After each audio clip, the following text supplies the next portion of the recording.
All right, good evening. The time being 7 o'clock and a quorum the planning board being present, I call this meeting to order. First item on the agenda, approval of minutes from June 14th, 2021. Yeah, Mr. Chairman, I'd like to make a motion to approve the minutes of June 14th, 2021 as written. All right, a motion made, do a second. Motion made and second. All those in favor signify by saying aye. Aye. Aye. Opposed? That's 4-0. That voice you hear echoing from the back, one of our members is remote this evening, a continued extension from our COVID protocols. So he is here as far as quorum is concerned and the public meeting, but he is obviously at home and on video for anyone who wishes to see Mr. Delaney. You just need to turn around. I don't think he's behind me, right? No, okay. All right, moving on to agenda item B1, committee reports. Do any of the members have any committee reports that they need to make?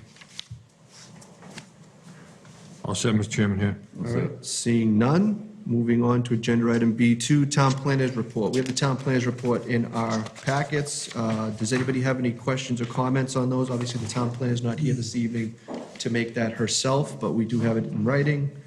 Is there anything anybody wants to talk about? Just to say that it's nice to see the progress down at Walgreens. Hopefully they get those new trees in soon. Yeah, Mr. Chairman, I also went by 1081 Main Street today, and there's been no improvement down there, so. All right, well, so we'll keep on top of those. Moving on to agenda item B3, designations. So we have, I thought we'd already done half of this, but apparently we didn't. So the zoning bylaw subcommittee lives on. I thought we'd already appointed Mr. Fowler back to it when we did our committee assignments, but apparently we did not do that.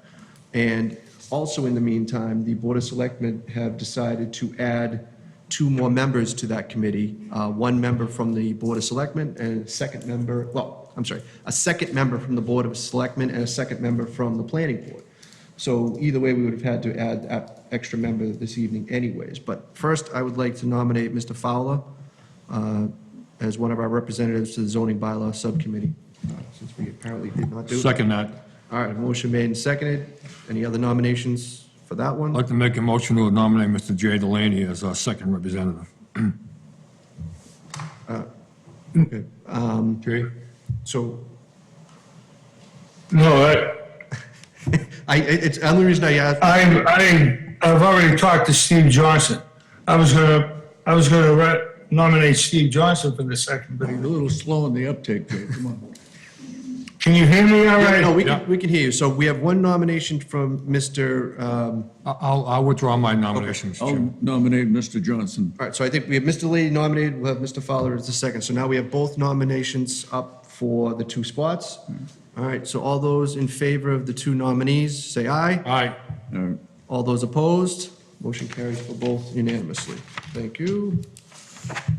All right, takes care of that. All right. Moving on to agenda item C, 61 Deborah Drive. Have a motion to waive the public reading? So moved.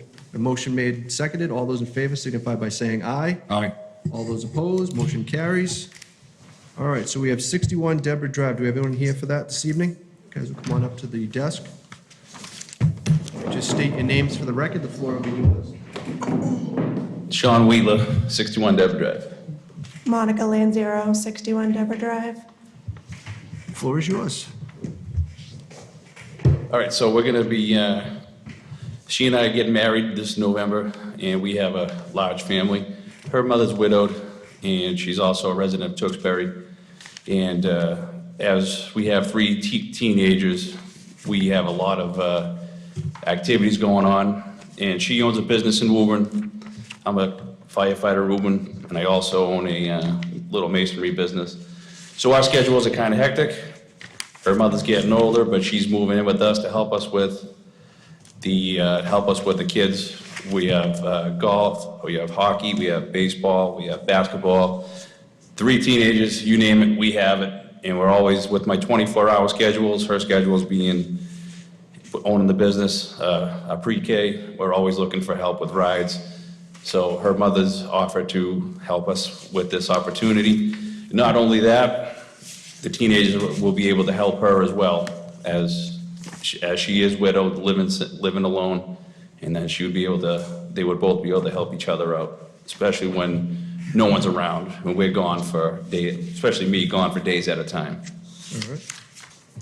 Anything to add? Nope. Oh, all right. We will start said with it the all. great and powerful Oz, Mr. Delaney back there. First of all, I absolutely love the letter they wrote with the explanation of why they wanted the in-law apartment. As I look at it myself, I don't really see anything wrong with it. The doors are in the right place and so forth, to the best of my knowledge. And, I think that in-law apartments are one of the best things that can happen to our town to help families out. So you got my vote. I'm all in favor of this. Thank you. Sir. Mr. Delaney. Mr. Vitalia. Thank you, Mr. Chairman. I too commend you for putting your family together and keeping your mother-in-law within sight and within reason in Tewksbury as well. So just a couple of questions I have, and we always ask this question, is do you have sewer in the property now? Sewer, yes. Yes, good. Okay, that's one of the requirements, And for the record, total square footage you're proposing for this plan? 800 square feet. 800, good, okay. With that, I'm all set. It's a great idea you're coming up with, and I'm sure it'll work out well. Thank you Good very luck. Thank you. Mr. Fowler. Thank you very much. I don't have to ditto everything that's been said. I like the plan, and welcome your mother. My mom, yeah. If she does she live in Tewksbury now? She does now. You're in a condo. Well, welcome to home life. Yes, All right. thank you. Mr. Fowler. I'm all set as well. Yep. Motion to close the All public right, hearing. motion made. Any audience? Oh, I'm sorry, right. Anyone in the audience with any questions, comments, or concerns on this? Seeing none. What is the pleasure of the board? Motion to close the public hearing. Second. Motion made and second. All those in favor signify by saying aye. Aye. All those opposed, motion carries unanimously. As to the family suite special permit, do I have a motion? Motion to approve as submitted. All right, I have a motion made. Do I have a second? Second. Motion made and second. All those in favor signify by saying aye. Aye. Aye. All those opposed, motion carries unanimously. You have to do it. You're all Thank set. you. Thank you, Planning Board. You're welcome. Have a great day. Good luck. Thank you, Mr. Delaney. All right, moving on to agenda item D, 7 Beaufort Road, family suite special permit. A motion to waive the public reading? So moved. Motion made, do I have a second? Motion made and second, all those in favor signify by saying aye. Aye. All Aye. those opposed, motion carries. Floor is yours, if you just state your name for the record. Sure, Melissa Meach. All right. Similarly to the previous people who were here, we would just like to build an in-law on my parents' house. They currently reside there, but my husband and I and our son would like to move into their house and build the in-law for them. Just like the other guy said, we just want to help them out, keep them close. We can all help each other. I grew up in this house, so it's literally like a dream of mine to kind of move back there and raise a family there, so, yeah. All right. We'll just go in the same order. Mr. Delaney? They also wrote a real nice letter. I like the plans and everything. I don't see anything wrong offhand with what I'm looking at. So I'm all set with this, Mr. Chairman. All right, Mr. Vitalia? Thank you, Mr. Chairman. Just one question I had. I know you have solar panels on the house, and you have that supply, the power line going up. You have to deal with that at all, or you're going to go back a little bit? I thought I seen the plans that you're going back a little bit. Yep. So you don't have to touch that? No, yeah, we're actually gonna start the in-law a few feet from the beginning of the house right now. That's where all So it the won't touch that. panel is. Good. And we're Okay. actually going for 1,000 square feet, sir. I know you asked that. That was my next question, but Yeah. thank you for that. Should we just ask that for the record so that you can verify the fact of Yep. how many square foot you're proposing? So I did read the basement area of the new addition will be occupied by you as the regular homeowner, correct? Yep. Okay. Good. Okay, with that, I'm all set. Love the idea, and like I said, dream come true for you. Thank Yeah. you. Mr. Fowler? Thank you. Good luck. Thank you. You're all set. Chair is all set as well. Anyone in the audience with any questions, comments, or concerns on this one? Seeing none. What is the pleasure of the board? I make a motion to close the hearing, Mr. Chairman? Motion made. Do I have a second? Motion to approve. Second. Motion made and second. All those in favor signify by saying aye. Aye. All those opposed?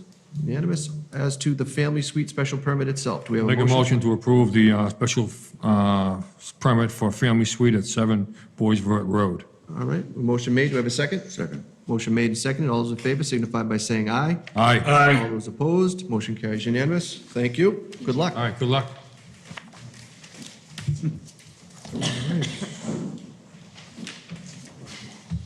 Moving on to agenda item E. Agenda item E is 30 East Street, so we'll just open that hearing. There won't be any discussion on that this evening because the petitioner has requested that that be continued to our 8/16 meeting. So can I have a motion to continue to 8/16 for this? I have a motion made. Do I have a second? Second. Motion made and Second. seconded. All those in favor signify by saying aye. Aye. Aye. All those opposed, motion carries. We'll get to them next time. Moving on to agenda item F, 1660 Main Street, Tewksbury Home Build. This is a continuation of a site plan special permit, land disturbance permit application. Jim, you can pull up another chair if you want. Sure.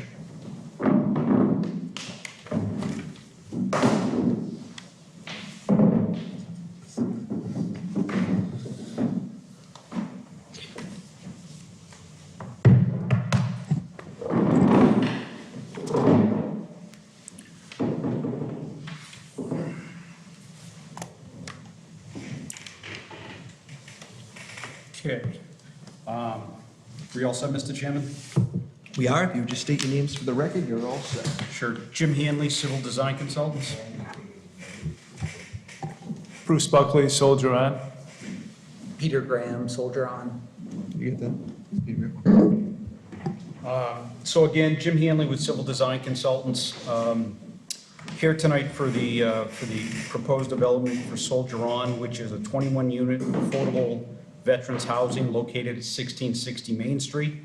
Oh boy, what did I do? Hold on one sec, sorry. So what we're here for tonight is a special permit for development within the CBOD, a site plan special permit, minor land disturbance permit, order of conditions with conservation, which were granted last week, and currently have our application in front of Mass DOT. So I basically just kind of want to give you an idea of where we stand in the process, and then potentially discuss the waivers and the potential for maybe closing the hearing and getting a vote tonight.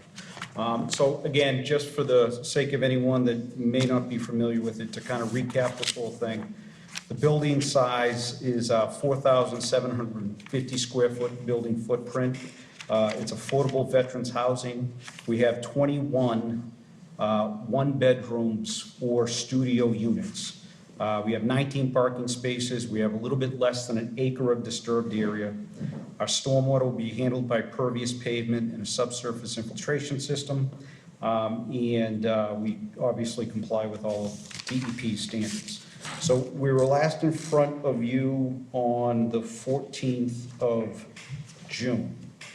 Since that time, we've gone back and forth a couple of times with DPW to make sure that we've been able to address all of their technical comments, which I believe we have. And then last week, we're in front of Conservation, which again approved the project. So the plan changes in summary, they're very minor. We really just had some really minor adjustments to the drainage. We had a couple of comments specific to utility clearances, which we've cleaned up. We've also were asked to prepare a landscaping plan and a lighting plan, and that went into the packages that were provided a couple of weeks ago. And then, over the course of the time we spent addressing these comments on Friday, we got an email from DPW indicating that all technical comments were addressed, and whatever was left wouldn't hold up any kind of approval. Mr. Chairman, would you like me to go through the waivers? We have a handful of waivers. It's now a good time, if you want to. Yeah, that's fine. Okay, so one piece of this project is the waivers. We've talked about these a little bit in the past and leading up to this hearing. Before I go into each one of those, I think it makes sense to talk about the development a little bit and the benefits to the town and the area. So we have 21 affordable housing units. That's going to offset 210 market rate units that have been developed over the last few years. Really has little to no impacts on community service, schools, police, trash, snow plowing. The housing is specific for veterans, veterans in the area that are homeless.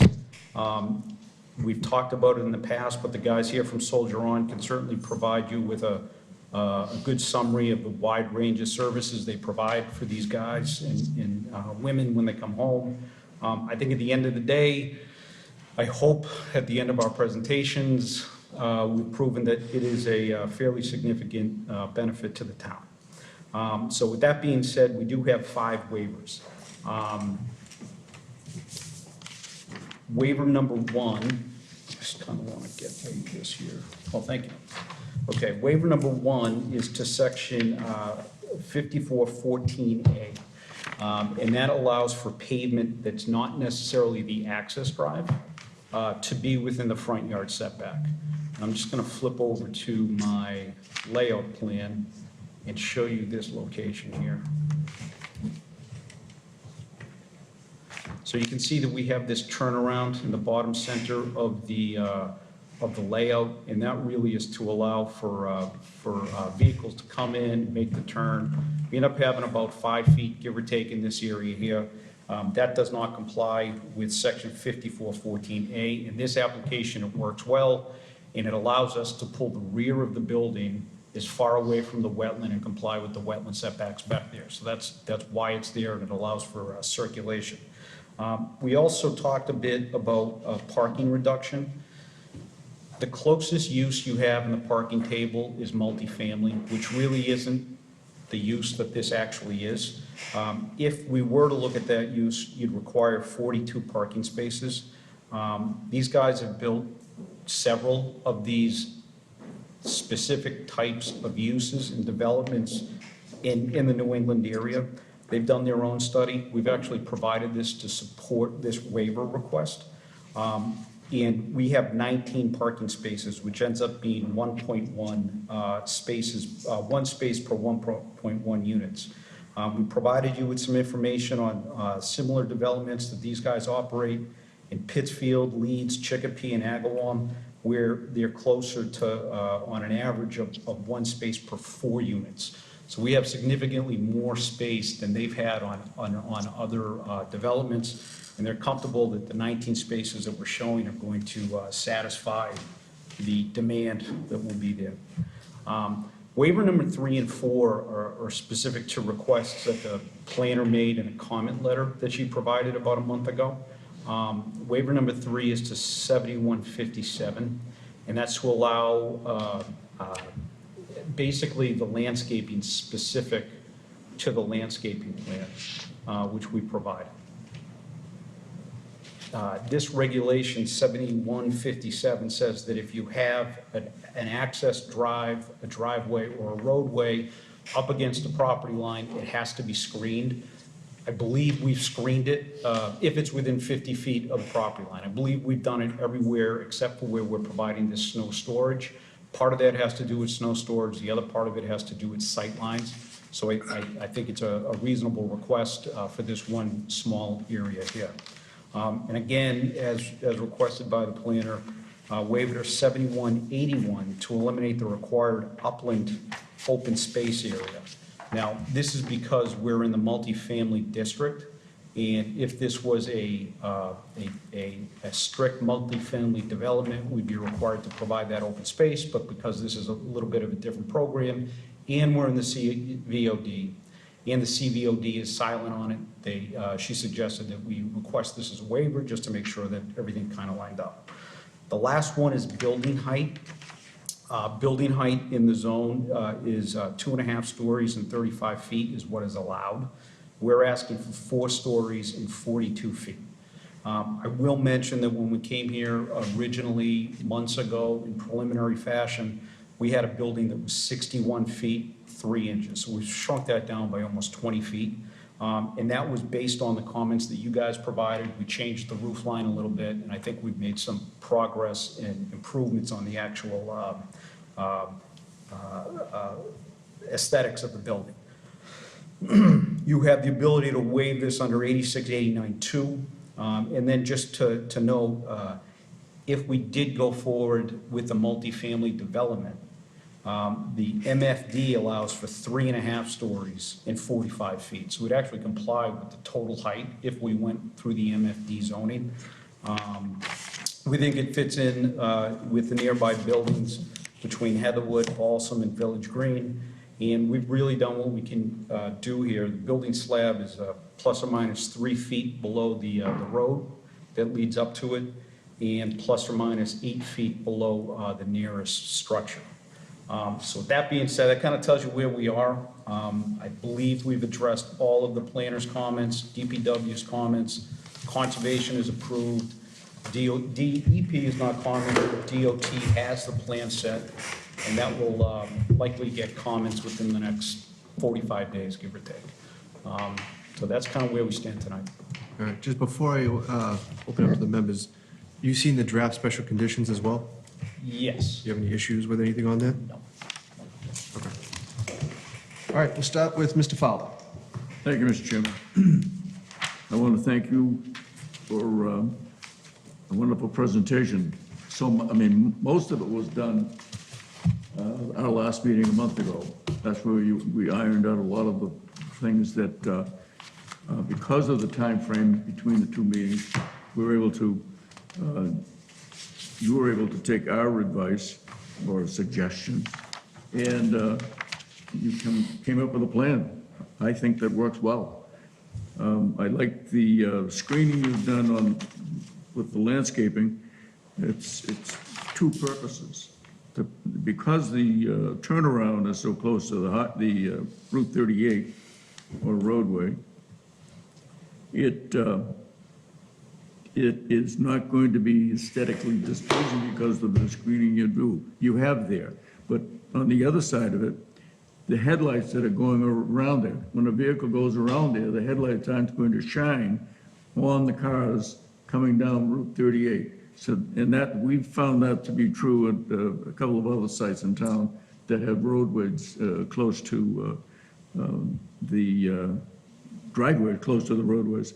So this makes it very nice, safe, and I think the screening on the property side is should be sufficient enough to not hinder because of the the height of the trees and whatnot that you have there, and I think that will work for your neighbors. Mr. Hardigan made mention of the snow storage, and I guess the solution was if it becomes too accumulative, you'll have to haul it out. I'd like not to see that, but if that's an expense. And if there was a manner in which you could have another snow storage area in the back, adjacent to the rear of the property, I think that might help you instead of piling the snow, especially at the corner. Put it too high in the corner, and it actually might cause a problem site-wise. Maybe it won't, but I'd like to look at things on paper and see so that they don't have to be resolved out in the field.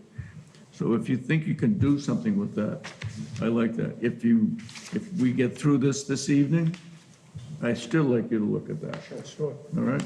Thank you. That's all, Mr. Chairman. Mr. Fratelli. Thank you, Mr. Chairman.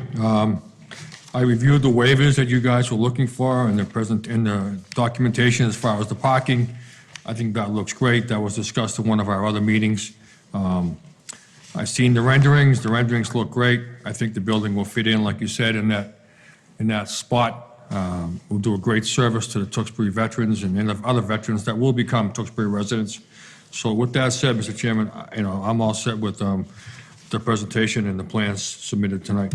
All right, Mr. Delaney. I kind of feel the same way as Mr. Fowler and Mr. Fattalia. The one thing is, the comments that were made, Ms. McGinty answered them, I guess they're all addressed. So with the presentation that we had, with the renderings I got, and it's nothing but good for the town because of the affordable units, I have no problems at all with this, sir. Mr. Chairman, I'm all set. Thank you, Mr. Delaney. I really don't have anything to add. I think the other members have hit it on it all. We went over most of this last time, so the fact that you guys took care of what was outstanding was really all we had left after the last discussion. So with that, I'll open it up to the audience. Anyone in the audience with any questions, comments, or concerns, feel free to step up to the podium. Once you get up there, if you just state your name for the record and your address. No, I'm sorry, the podium back there, sorry. If you just state your name and your address for the record. Hi, my name is Eileen Lindsay. I live at 4 Tanglewood Avenue. So thank you for your presentation. Just a few concerns as an abutter to this building. I know you're comparing it to Heatherwood, Balsam Fir, but there is woods in between that, the new proposed building and the buildings you're comparing it to. It's really not compared to the residential neighborhood. It's a really large building. I think they said the acreage was 1.67 with 30% wetlands, so you're building a 21-unit apartment building on an acre that is as close to the residential neighborhood as you can get because of the wetlands. So just the size of especially the height of the building, and the size, but it seems very large. I mean, I think it's 7 feet over the variance they're looking for. It's just a lot next to a residential neighborhood, I feel, as a property abutter. You know, I know they were trying to see if they could put a clause in for Tewksbury veterans, so they would have first dibs on the units. You know, at the housing unit for senior housing, it's 1.5 year wait. I just wonder, is, you know, use of this land, I know so many people need homes right now. You know, that they couldn't put in an addendum to say that Tewksbury veterans could have first dibs. They'll try to advertise it to them and try to get them to come down. I just don't know how many would actually do that if they've been in their homes for a long time. And I think the size of the units too in some of our other properties in Tewksbury seem larger than this. So I just wonder, you know, I mean, I know a lot of people need housing, but I wish it would benefit more Tewksbury residents for this. And my final, which I was really concerned, probably my biggest concern would be accepting registered sex offenders. You know, the Chelsea home did have a registered sex offender. The application process does have you state that. I talked to one of the intake counselors and they said it's on a case-by-case basis and you can't discriminate. It's a state-owned housing program. So, you know, there's elderly housing across the street in Stoneberry, right next door in Heatherwood, little known residential neighborhood with a lot of kids beside it. So I was just wondering the plans on that. That would probably be my greatest concern. You know, I know we're close to Main Street. I know the town's expanding, et cetera. So I just, you know, mainly I just would like to see more Tewksbury residents, especially seniors, where I know there's such a long wait to get a unit. And the plan, if they're going to be accepting sex offenders into the housing, you know, why would we be taking them outside, putting them in a district area? It's close to schooling, you know. I know everyone needs a home, but is this the best place? That's my question, I guess, to the committee. So thank you.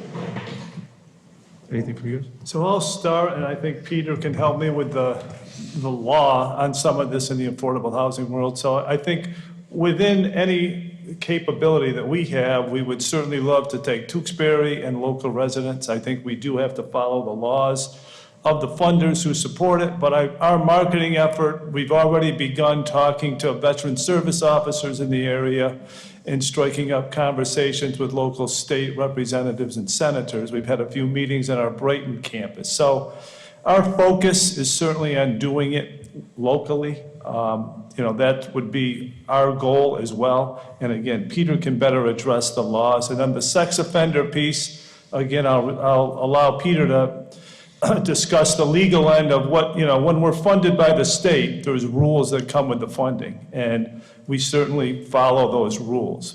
But we don't have, I try and think of our other 219 units. If we have any registered sex offenders, I can't say we don't, but I'm not aware of any. And I don't know every every resident of our property. So again, it's not generally what happens, and I think we provide a lot of oversight, case management, and, and really know the situation of every veteran that lives in any of our properties that can best address any issues that do arise.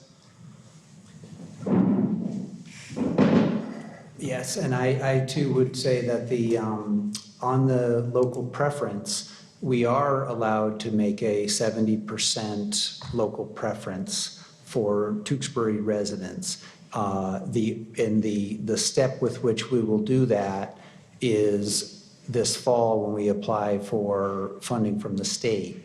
And the only factor is we have to substantiate that there is a local need, which I believe we can do with the housing authority and the town. So we would be applying to DHCD to get a local waiver or to get a local preference in the property.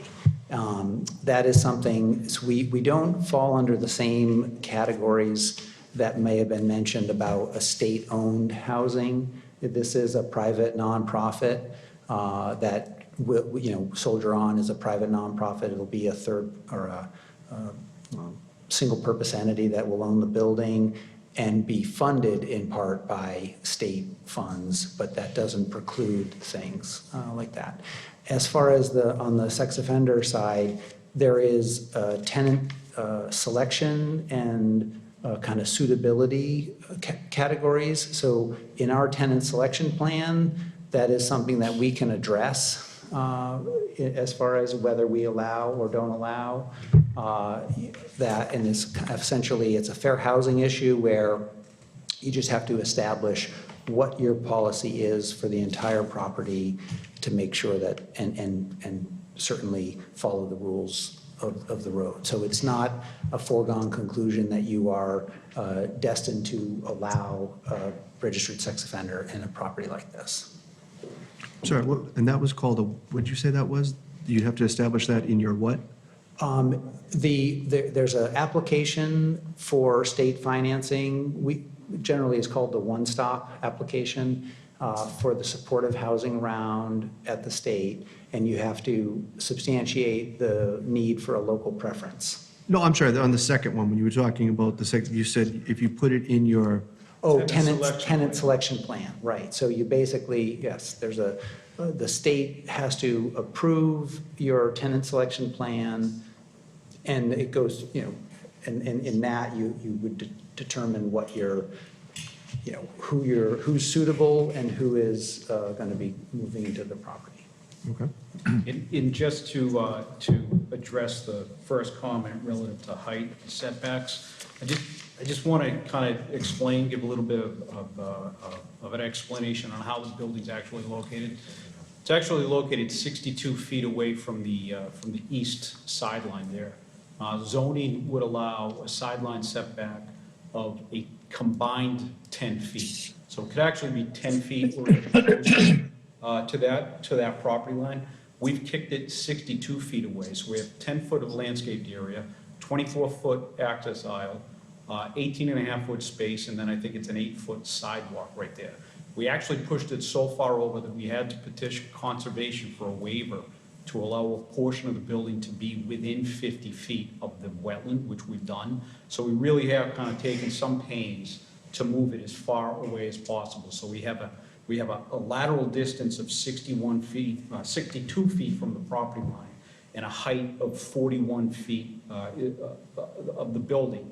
But the building's also 8 feet lower, plus or minus, than that property line. So just to try to give you some context on how that developed, we did what we could to try to reduce the impact. All right, anyone else with any questions, comments, or concerns?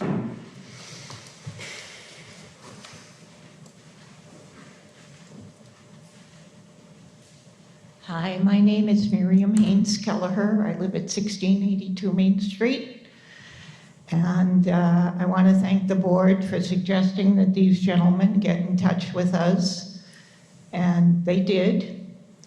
I looked at the information, looked at a few addresses, took one down, and we took a ride. out to Chicopee, and we talked to veterans.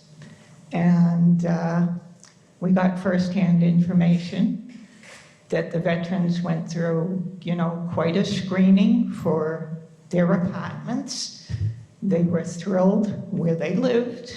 We spoke to a few, and we were very pleased at the building we saw, how well it was taken care of.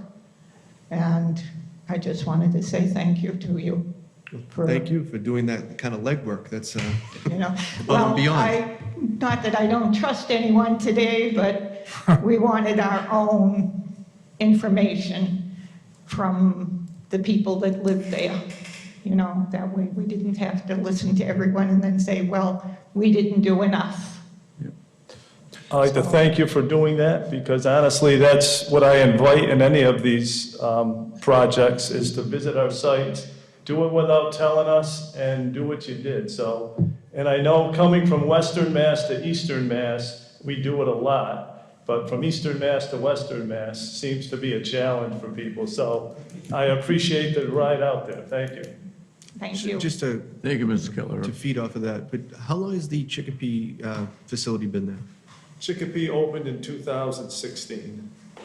All right, Our so oldest opened in 2011. I only asked because one of the comments that the resident made was that it had been kept up, and I was curious to get an idea of how long that's been. And that's obviously been a little while, so that's good to know, that it's been kept up for more than a few years, so. All right, anyone else with any questions, comments, or concerns? Going once, twice? Sold. All right, we'll bring it back to the board. So before... Chairman, I have a comment if I could. Yep. Regarding one of the residents' concerns about the elderly housing and so forth. It's my hope in when this process and plan gets underway and gets built, is that hopefully some of the veterans that are presently in Tewksbury housing units may make the switch and move to 1660 Main Street, which would hopefully open up some units at the elderly facilities that we have in Tewksbury that are for elderly and veterans as well. So I hope, and if I was in that situation as a veteran, I probably would have loved to come to the 1660 Main Street because of what they give. If you haven't understood it from the past, they're going to provide full furnishings to every single one of these units. So when you do move in, you're coming into a fully furnished, brand-new building for a new resident. They're also going to be providing the van service, which is huge to elderly people and veterans who don't have vehicles that depend on somebody else for access to and from the hospitals. And it's in a great location that they can even walk to Circle Health right around the corner. So I think it'll open up some spots. I sure hope it does. I sure hope some of the veterans in Tewksbury take advantage of what we're trying to do for them there. And I just see that happening. So, and if they aren't Tewksbury residents now and they come in from out of town, they will be Tewksbury residents once they do occupy a spot at 1660 Main Street. So with that, I'm all set, Mr. Chairman. Thank you. All right, thank you. All right. Anyone else? All right, so before we go to the next step, going off of the comments you guys made a second ago, would there be any issue with including in the conditions ones that would speak to the application, including the 70% preference waiver, and the tenant selection plan, including the restrictions for sex offenders? Do you have any issue with that? I think the only thing I would say is that put the language such that as long as the town can substantiate the local need, because it really is a determination by outside of our hands. DHCD would make that determination. Okay. So that's fine. And then as far as the registered sex offender, I don't know that we've ever had that, and I defer to you as to whether. Yeah, we'll certainly put it, we'd be willing to put it into the tenant selection plan. Again, it's subject to approval, but we certainly will enter it into it. Yeah, we just, it's in the world we live in, being an expert in the fair housing rules versus how to get the housing built in the first place is always a challenge. So I don't want to overstate my knowledge, but as long as it's in fair housing rules, and I believe we can do that through. I think there's a way to do the language, so. The other members okay with? I'm sure, yep. Those two? So I think those will address some concerns and make people breathe a little easier. Before we go to the next step, for the waivers, we just have to make our findings and, that we have, these are, I'm sorry, just before, page back from my draft waiver, sorry, that the waiver request must be specific in nature and that the planning board must make specific findings, waive any of these requirements. With the waivers presented, again, I think the board has discussed the benefits outweighing any detriments for those waivers. Do any of the board members have any issue with that? No, Mr. Chairman, I'm all set. All set. All right. All right, so with that, then, what is the pleasure of the board? Motion to close the hearing. All right, motion made, do we have a second? Second. Motion made and seconded, all those in favor signify by saying aye. Aye. Aye. Those opposed, motion carries. As to, let's do this in order here. Start with the waivers. We have 5 waivers, as we discussed this evening. Sections 5414A, Appendix C, Section 7157, Section 7881, and Section 8688. And those are for the waivers as discussed this evening. Do we have a motion on those waivers? So moved, Mr. Chairman. All right, we have a motion made, do we have a second? Second. A motion made and second, all those in favor signify by saying aye. Aye. Aye. All those opposed, motion carries unanimously on the waivers. As to the site plan special permit, what is the pleasure of the board? Do we want to stipulate the draft? Yeah, I'll do them because I'm gonna have to read those ones there. So, we have a motion to approve the site plan special permit and special permit with the special conditions as discussed this evening and as listed, with the addition of a 6th and a 7th, which would be that the petitioners will include in their application to DHCD, the 70% local preference waiver, and include in the tenant selection plan limitation not allowing for registered sex offenders to be in the building, that those will be included in the application and sought by the petitioner, subject to DHCD's approval, but that will be sought and, Yep. all right, and as, we're all set with the other 5. So, does that work? And the 70% was as long as the town can substantiate the need. Yeah, and that's why I did this Yep, TCH will approve, because that's what the. Are you gonna do the land disturbance separate? Yep. Okay. All right, so we have the motion made with the special conditions as listed. Do we have a second? Second. Motion made and seconded. All those in favor signify by saying aye. Aye. Aye. All those opposed, motion carries. Now, as to the land disturbance permit, do we have a motion on the land disturbance permit? So moved. We have a motion to approve the land disturbance permit is submitted. Do we have a second? Second. Motion made and seconded. All those in favor signify by saying aye. Aye. Aye. All those opposed, motion carries unanimously as well. All right. Congratulations, gentlemen. Good luck. Thank you. Thank you so much. Thank you. Thank you very much.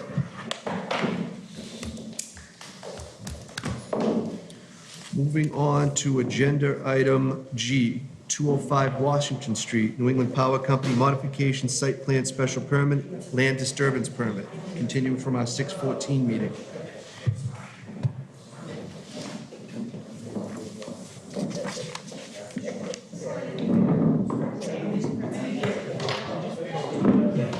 What's that? I believe so. If there's anything, if that doesn't work, we've got someone in the back we'll check with. Yeah. I have a plan this world. If I have the right connection.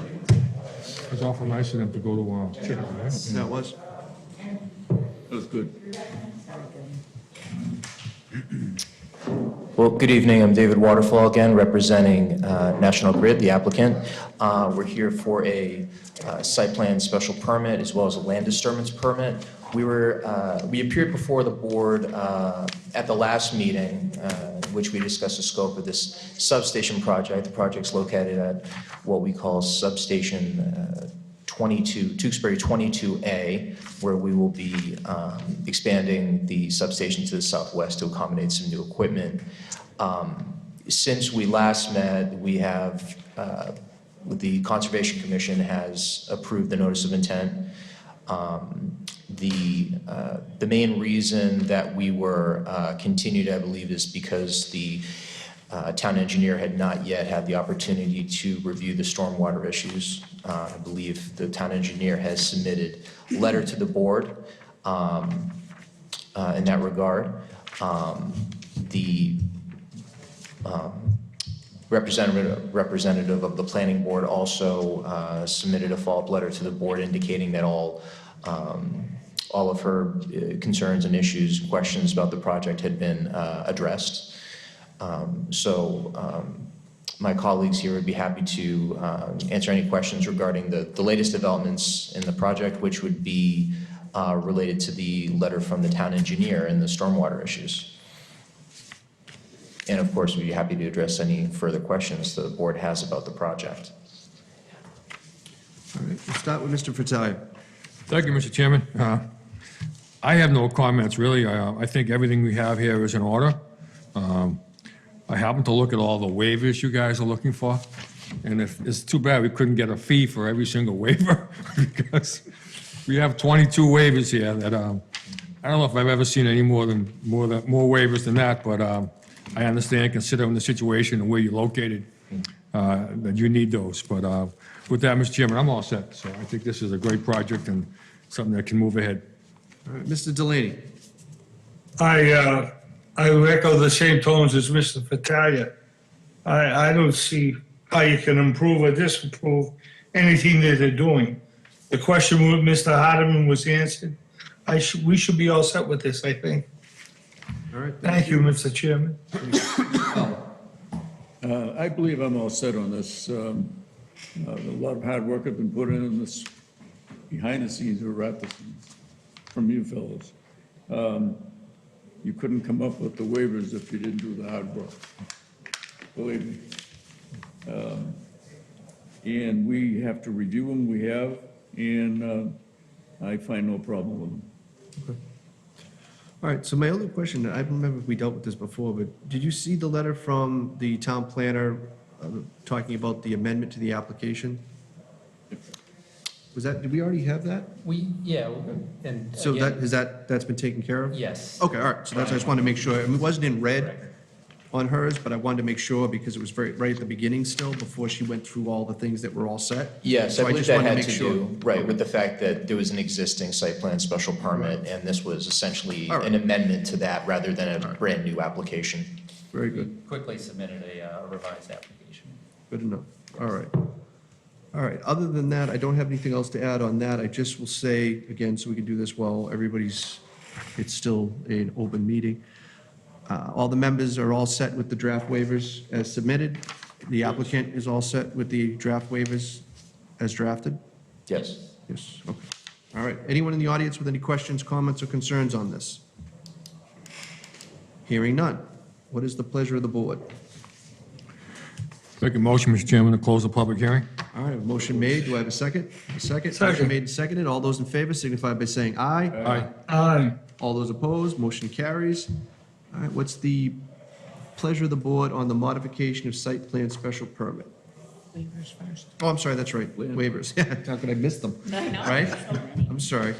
We do take the waivers first. Obviously, again, the board is making the finding that these waivers are both specific and that they are in the best interest of the town, and that any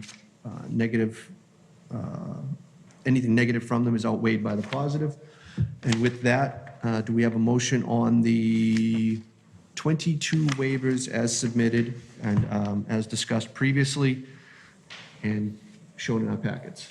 Mr. Chairman, I'd like to make a motion to approve the waivers as written, 1 through 22. Do I need to list the sections? You probably should just for the record. So let me just, for the record, I'll list the sections. So, Section 5130, Appendix C, Section 5140, Section 5170, Section 5424, Section 5180, Section 5410, Section 9470, Section 5413, Section 5414.A, Section 5422, Section 5428, Section 5429, Section 5440, Section 5441, Section 5442, Section 5443, Section 5444, Section 5450, Section 9432, Section 9434, Section 9462, and Section 5332. And for anyone who's watching this at home, these don't be alarmed. These are not a big deal. We've done these already on this site before. The only reason we have to do them again is part of the modification. Nothing radical is happening. Again, we're talking about where the power company is. That will sound like a lot, and someone right now was throwing something at their TV, probably wondering why we're waiving so many things, but we've done that before on this property before. I suspect you've never noticed, and you probably will not again when we do it with this modification. All right, so we have that motion made and seconded. All those in favor signify by saying aye. Aye. Aye. All those opposed, motion carries unanimously. As to the modification of the site plan special permit, do we have a motion? Motion to approve the modification, site plan at 205 Washington Street. All right, we have a motion to Second. All right, motion made and seconded. All those in favor signify by saying aye. Aye. Aye. All those opposed, motion carries unanimously. As to the land disturbance permit, do we have a motion? Motion to approve. We have a motion to approve. Do I have a second? Second. Motion made and seconded. All those in favor signify by saying aye. Aye. All those opposed, motion carries. All right, so we're all set with that. All right, congratulations, gentlemen. Good Thank you luck. very Good much. luck. Thank you. All right, moving on to agenda item H, administrative actions continued. H1 is 85 Main Street, Home Depot, non-substantial change determination. Do we have someone here from Home Depot?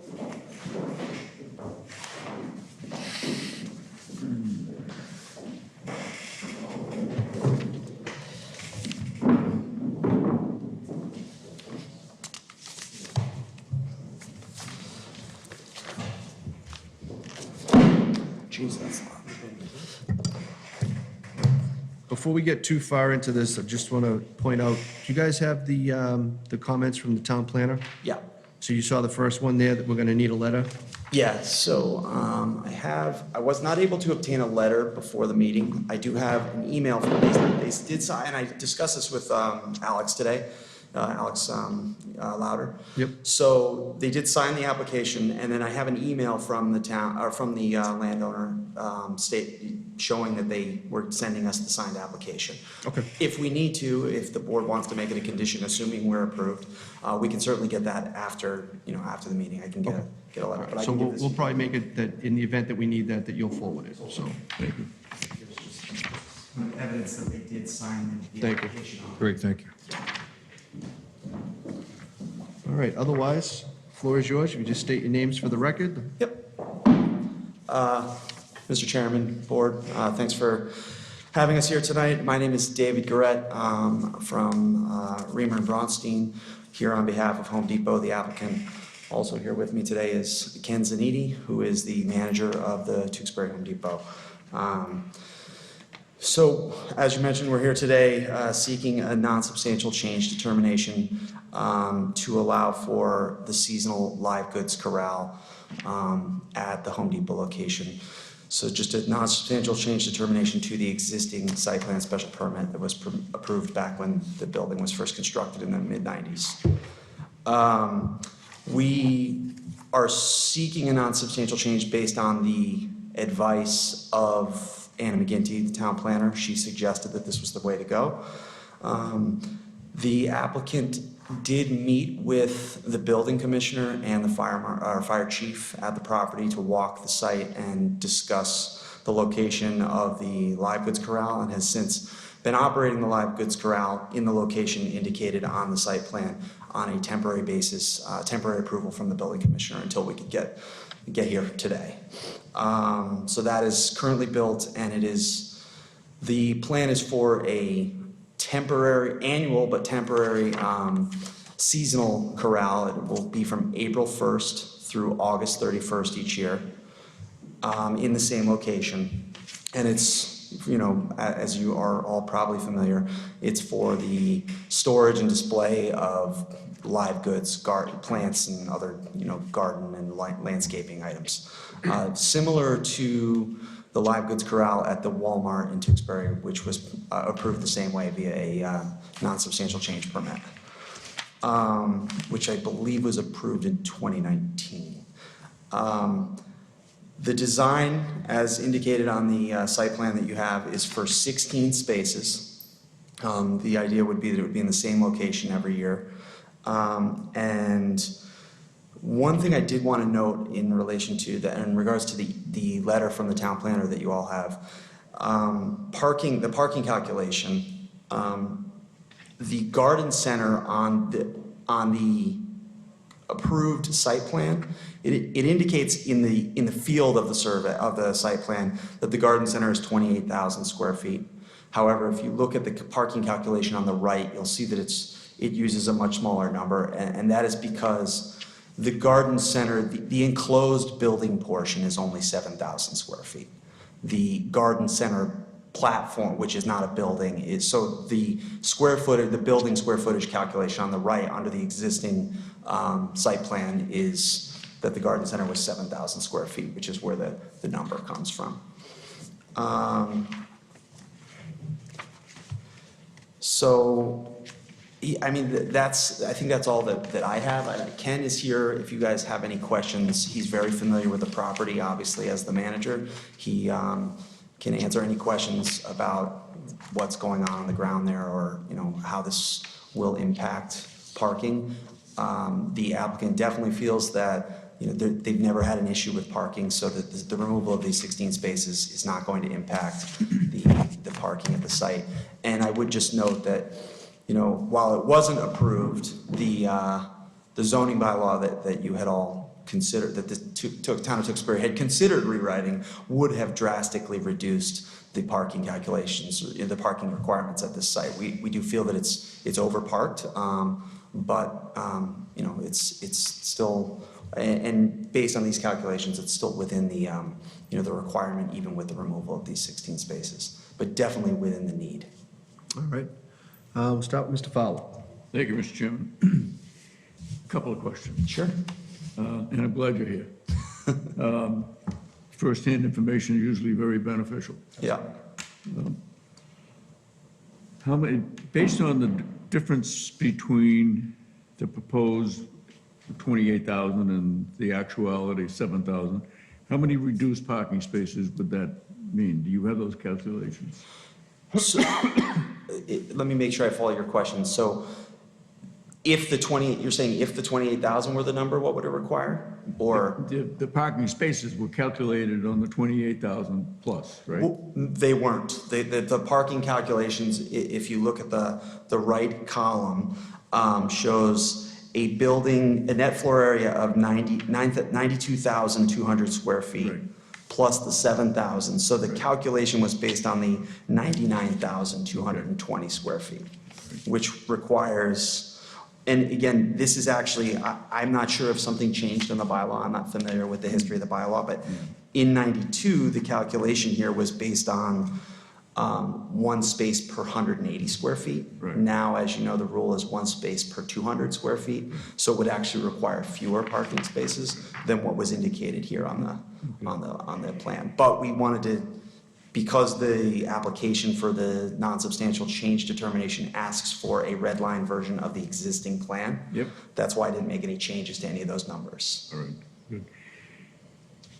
It's almost as if it's too late now, that if this building was reversed. I say that because in the spring and summer, that becomes a very, very congested area. for two reasons. The plantings and the sheds. The sheds take up, how many parking spaces do you, Right now, they're taking up six parking Six? spots, yeah. so that's 6 more plus the corral. In an area that has very short, is that also the area where you park some of the construction vehicles? You know, the small construction vehicles? We do have some towable ones there furthest up against the parking spots that lead to the Motel 6, yes. Yeah. And then occasionally, on customer returns of the rental vans, they place them there, but we try to park them at the end of the day further away. So I think you can see where I'm going. Absolutely. It's, that's why I wish it was the other way around, because now you have 3 different functions taking up some of those spaces. And I'm not, believe me, I'm in favor of having the corral, totally in favor of that, because it keeps people it's safer that way, because they're in a travel lane, in the middle of a travel lane, and if they're in a corral, it's a lot safer for whoever is in there. But it's too bad, I know at one time, the sheds were over on the right-hand side, on the property not owned by Demolis. Well, no, on the property not owned by, or rented by Home Depot, however you have it. Oh, okay. So, and I know that couldn't stay, because that someday could be something else over there, so they don't want to get And used on to. that portion, there is a portion of that is still set aside for us for parking potential in the future per the original plans. And we've been studying whether or not that was something that we would look into doing on that side of the parking lot. And with the concern being that we have everything in one portion of the parking lot that provides us the ability to control safety and how traffic flow, there's not a lot of traffic flow that goes through there. And if we were to move over to that further side of the parking lot, that is a truck access. So if we have customers attempting to cross that truck access to look at the sheds, we believe that did cause a potential safety concern. So I'm actively looking from an operator standpoint, how I either reduce the number of sheds that we have there to that limit, and how we can still display those for customers, or to move them or to remove them outright, depending on what is the best alternative. I don't want you to lose business, Trust but me, I also want it to be safe for the, people walking around. Absolutely. That's it. I think I'm all set, and the reason I'm all set is because I can see you're actively trying to do something about it.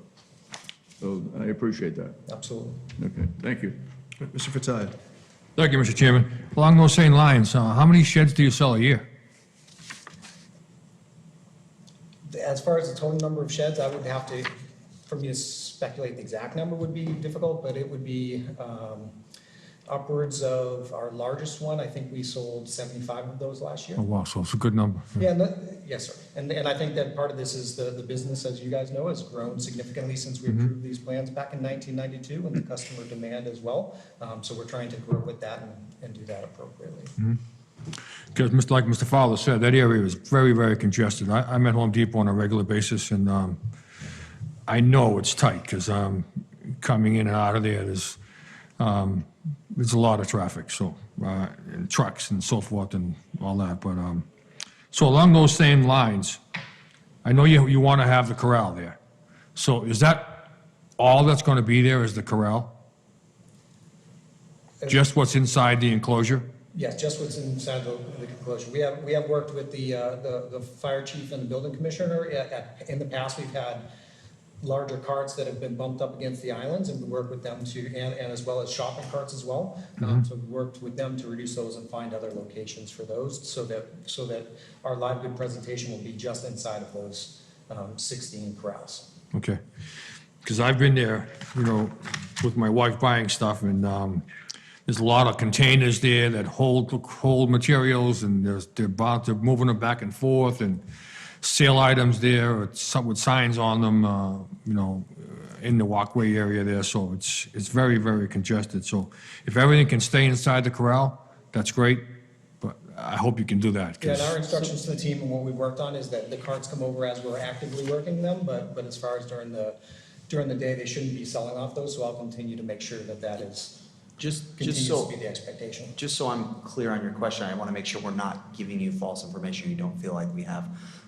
When we say everything will be in the live goods corral, all of the live goods will be entirely within the corral. There are some other things, I think along one of the front aprons of the building, there's mulch, and that will remain, and there are some other things, but the live goods will be entirely within the live goods. Yeah, I'm aware, that's exactly what I'm saying, is everything that's live that will be in the corral, right, so there'll be no containers outside that are just displaying products for sale. Yep. They'll all be in the corral, so, Yep. good. That's- Okay. That'll, I think, eliminate some of the congestion there and the potential for a lot of injury and people in the parking lot getting hit, so.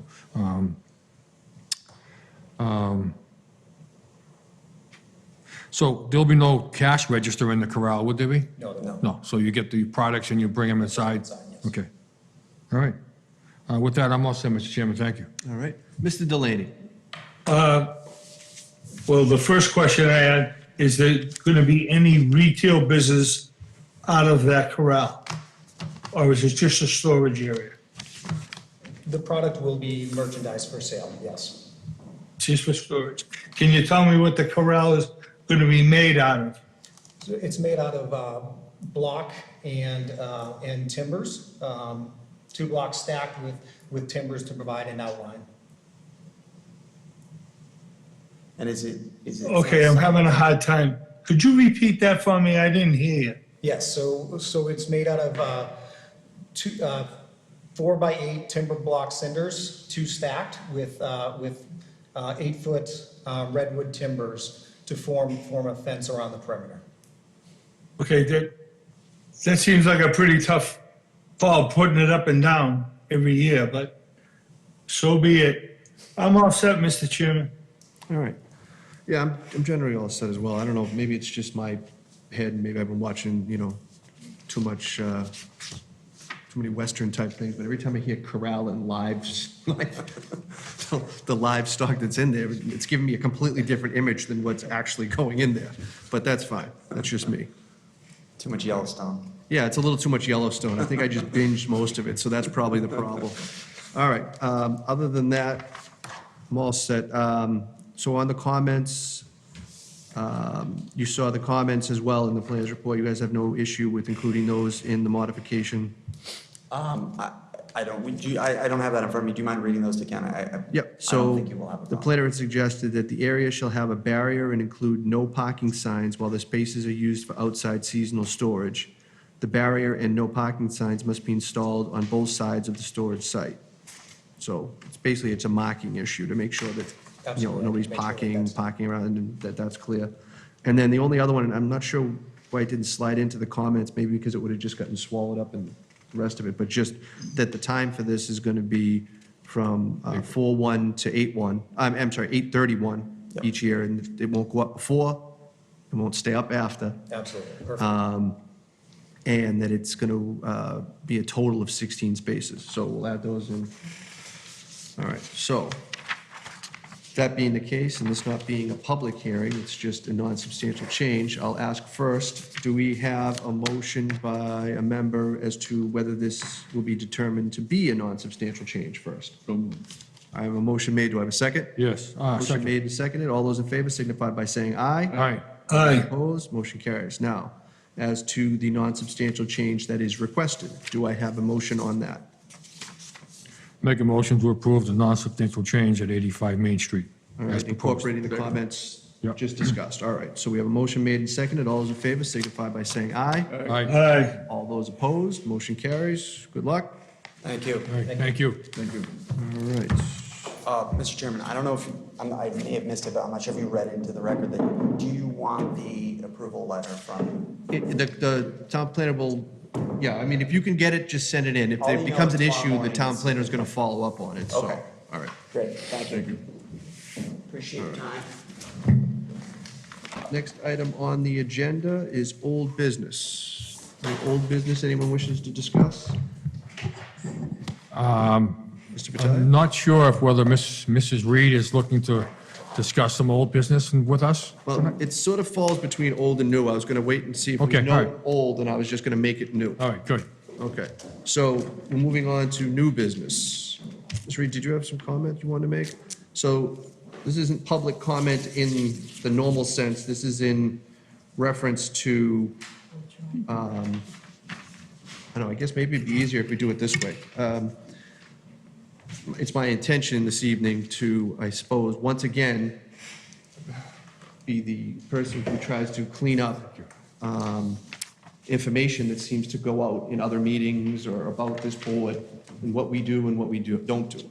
So before Mrs. Reed just comments on a couple of these that have just been passed out, because they kind of fold into my comments, I'm not sure if any of the other board members are aware, but the other night at the Board of Selectmen's meeting, there was a 40B proposal put forward for the Ames Pond property that's currently vacant. Right.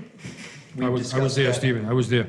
Okay, so we've discussed that property numerous times because there have been numerous different presentations.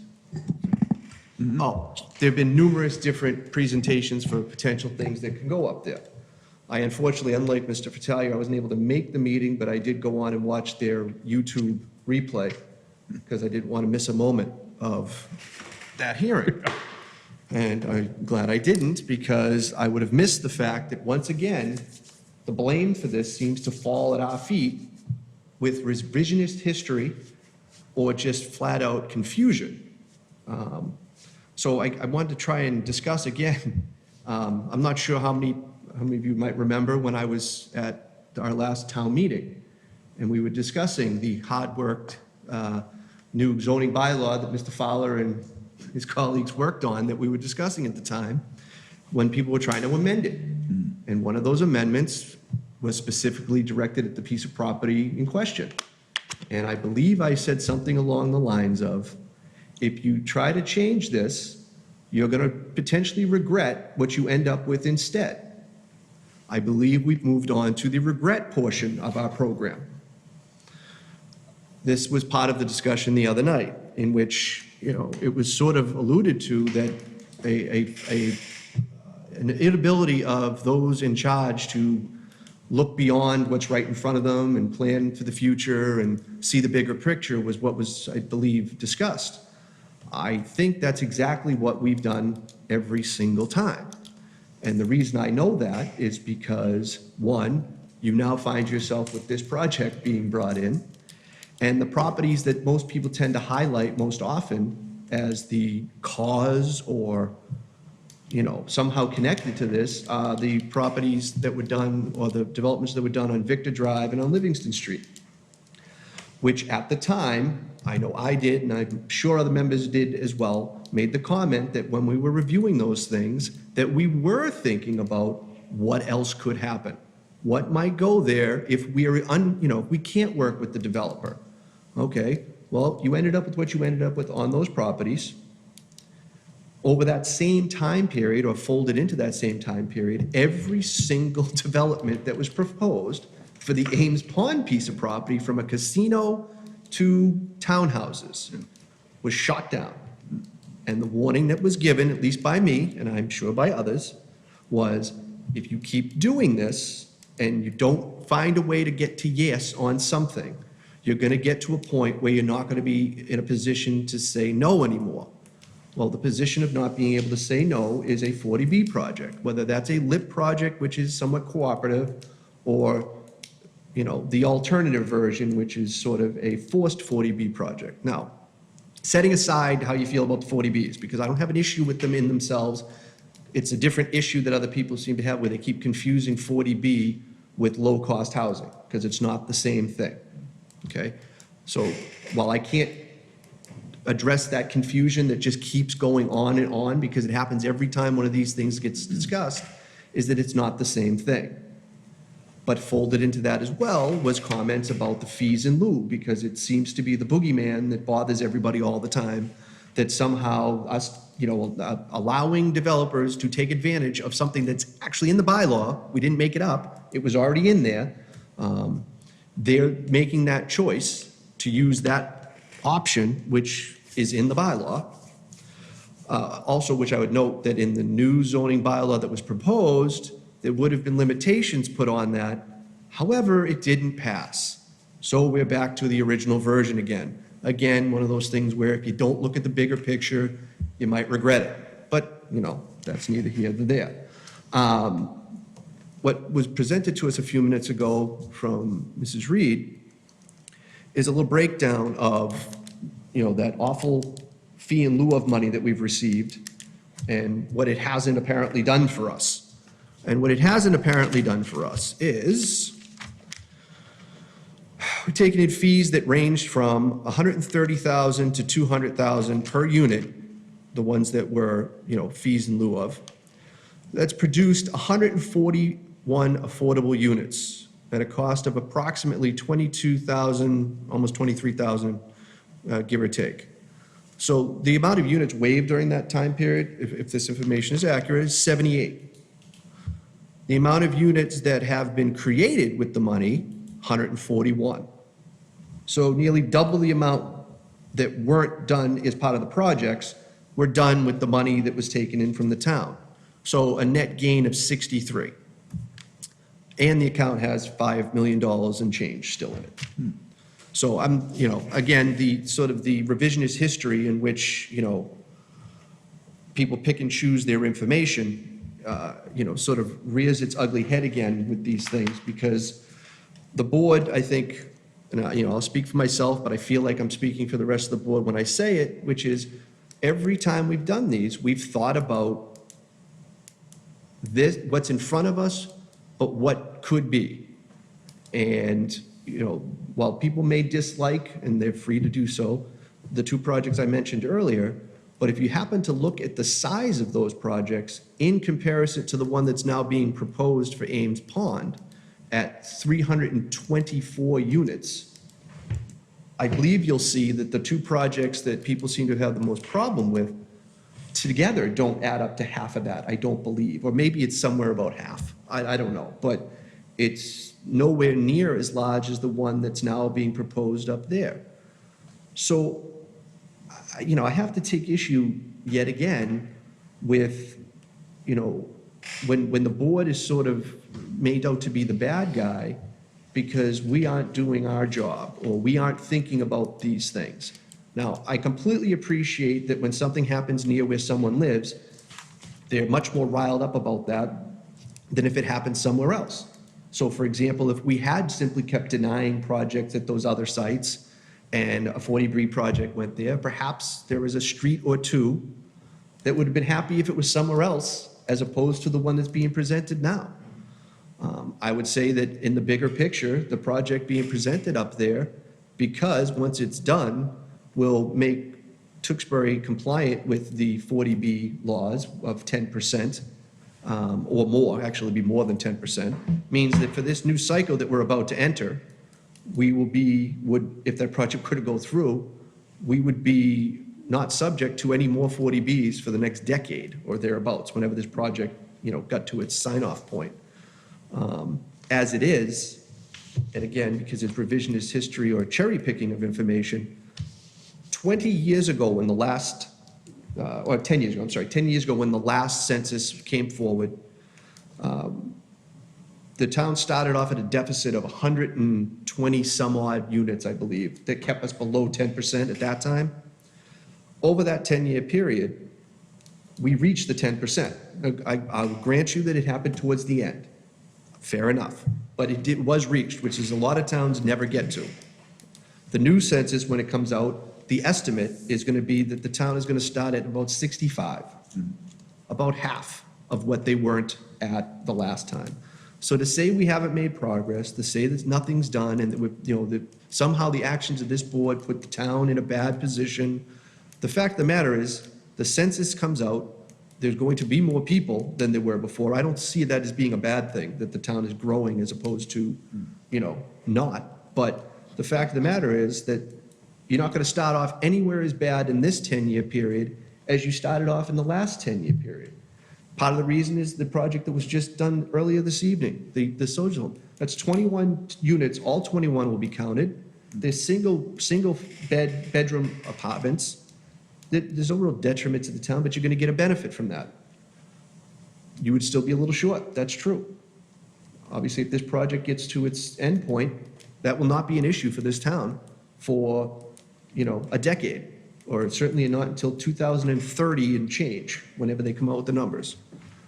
So I'll say again that I think this board always tries to weigh and balance all of those things when these projects come before us, despite what folks may think. And I think our thought process is being validated by this project that you now have in front of the Board of Selectmen for a piece of property that has had, I don't know, Mr. Fowler, you've been here a long time. I've been here since 2010. And in that time, I don't know how many different versions of things we had presented to us for that piece of property. And every single one of them was shot down. Every one. So I think saying no eventually has its limitations. Or absolute no, I guess would be the better way to say it. An absolute no to anything and everything is eventually going to put, that piece of property in a position as it is now where maybe there won't be any no's that can be given on what's being proposed there. And it looks a lot different than anything we've ever approved. And just for anybody else's benefit, in case they're wondering, this board will have, other than informational that will be given to us, has no role in this 40B project when one comes forward. It becomes an issue for the Board of Selectmen and the Zoning Board of Appeals. Yep. So, you don't like what we do, we'll be out of this one. This will be someone else's headache to deal with and not ours. So, Ms. Reed, did you have anything you wanted to add to those numbers? If I said anything inaccurate on those, I'd like you to correct me, because I want to make sure I said it Oh, right. thank you, Mr. Chairman, and board members as well. I just wanted to come in, because I haven't seen you in so long.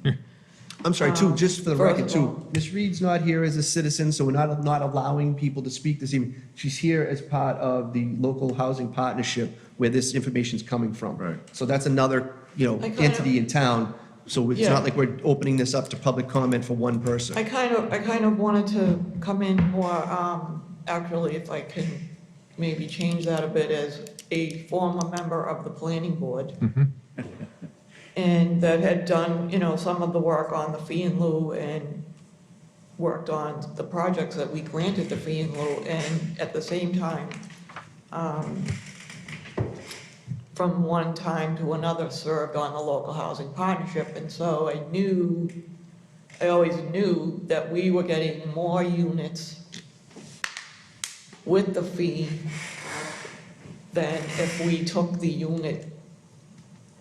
And I don't think that message came across during the time frame or has been talked about. I think we hear about, oh, you gave it away, but there's never a discussion on what you gained.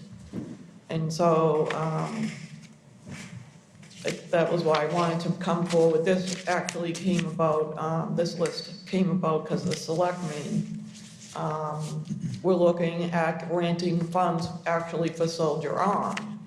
And so they wanted to see what other projects had been granted. And so Soldier On came in well below the average. And so since we had the list, I said, I need to just take this one step further and just say, how many units, how much money, and how much average. Average 22,782 per unit, where we're getting, as Mr. Johnson mentioned, 130 to over 200,000 for one fee. So we're getting 8 to 10 units for one fee. And it takes work. You have to leverage grants and work with nonprofits such as Soldier On. But that's what the local housing partnership looks to do. Vin is there as well. And to make the most of the money for the town and to also get something that's meaningful, not just the regular, everyday, affordable housing unit. We love to see the veteran, the elderly housing, handicap, something like that. Something a little more targeted, So you get that too.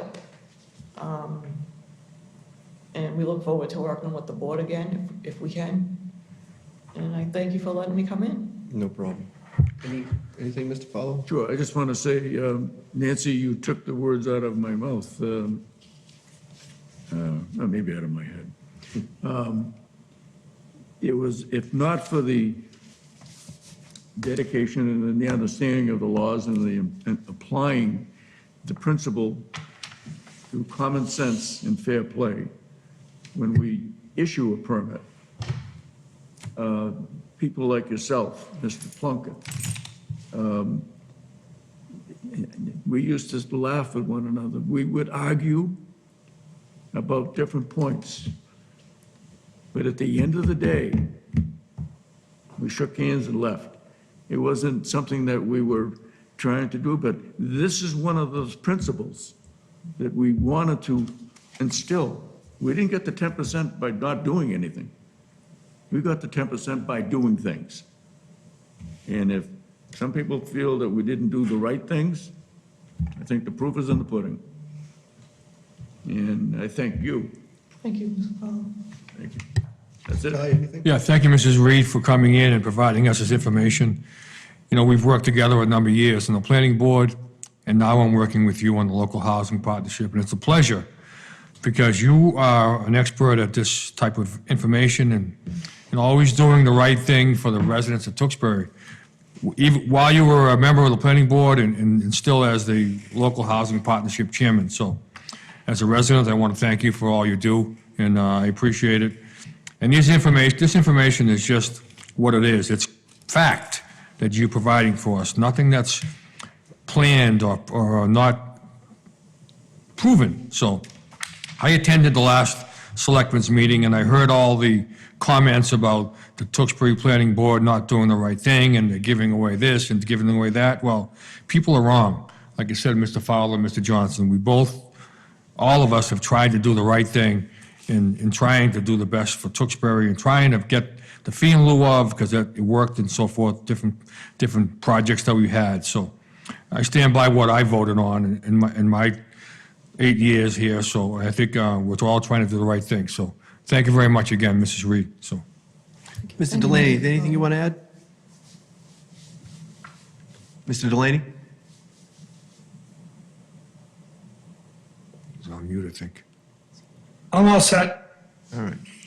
All right. The only other thing, because you just pointed it out that I would add, I forgot about this, is that, I mean, despite all the work that I think we have done with, trying to pay attention to affordable housing and whatnot, I would note, though, that it has been pointed out to me on more than one occasion that, that's not our job.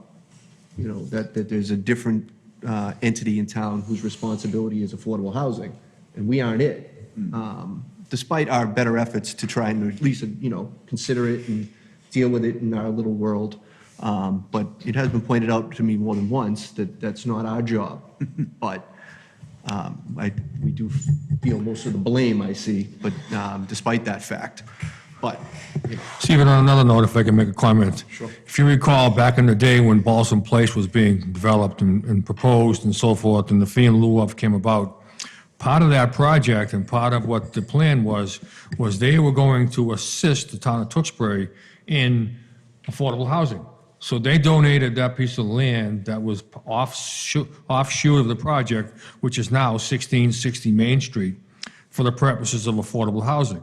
So we did take fee in lieu of from that property that we use in other properties, but now we've also got 21 units that are going to be built on that 1-point-something acre that was part of that project on Balsam Place. Mr. Ginsburg donated that land as part of the project on Balsam Place, and part of the fee in lieu of the agreement we had with them as well. So in all, we're ahead of the game in all manners on that property at Balsam Place. So all right. I'm all so set. Thank you, Mr. Chairman. We're all set with that. That takes care of the rest of our new business, I think. We have our correspondence in the packet. Anything in the correspondence anyone has any questions or comments on? It's interesting to see the interest that has been developed with, I forget the street number, but 1081 Main Street. we asked Dana to do some work, and I think Steve is picking up the ball because he realizes Anna might not be here for a while. I and think he she's wants to gone now, follow right? up on that. She's gone? No? No, she's still here. Oh, she's still here. Yeah, so that's nice. Yeah. That's nice. And it's, to be honest with you, shame on that we have to notify the building owner to look in his own yard and see what has to be done, because that was deplorable. I was just, Absolutely. I couldn't believe it. But the tip of, what really set me off, when the truck tire was leaning against the entrance fence for 2 weeks. Yeah. I said, that's it.